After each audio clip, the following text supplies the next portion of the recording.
آج کا ہمارا ٹاپک ہے دی کوئٹ انڈیا موومنٹ، ہندوستان چھوڑو تحریک۔ گاندھی جی نے ہندوستان چھوڑ دو تحریک کا آغاز کانگریس کے ممبئی اجلاس 8 اگست 1942 دوسری جنگ عظیم کے دوران شروع کیا تھا۔ اس تحریک کو اگست کرانتی موومنٹ کا نام بھی دیا جاتا ہے۔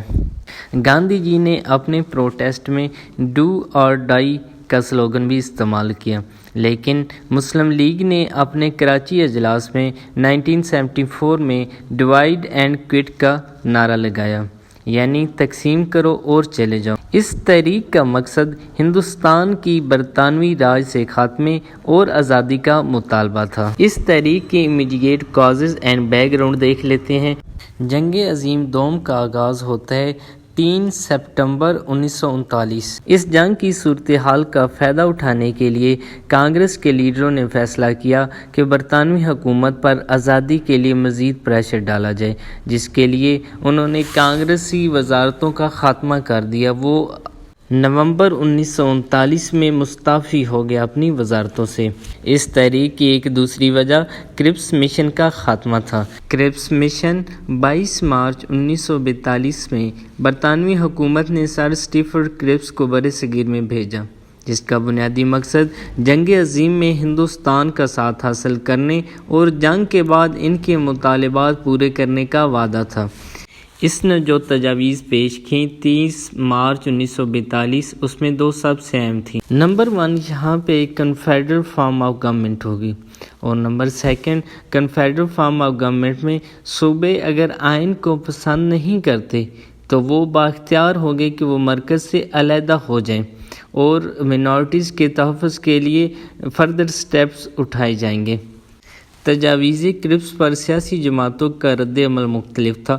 آل انڈیا مسلم لیگ نے اس بنیاد پر کرپس مشن کی تجویز کو ماننے سے انکار کر دیا تھا کہ پاکستان کے مطالبے کو صاف الفاظ میں اور فوری تجاویز میں تسلیم نہیں کیا گیا تھا۔ دوسری طرف گاندھی جی کی جماعت کانگریس، وہ پروونسز کے آئین سے سیپریٹ ہونے والے اختیار کو سخت ناپسند کرتے تھے۔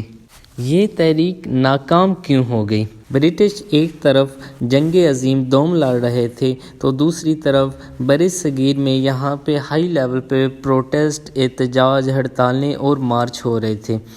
لا اینڈ آرڈر کو مینٹین رکھنے کے لیے کانگریس کے لیڈروں کو گرفتار کر کے جیل بھیج دیا گیا، جس کی وجہ سے تحریک غیر مقبول ہو گئی، اور 1944 میں ہندوستان چھوڑ دو مہم کو کچل دیا گیا۔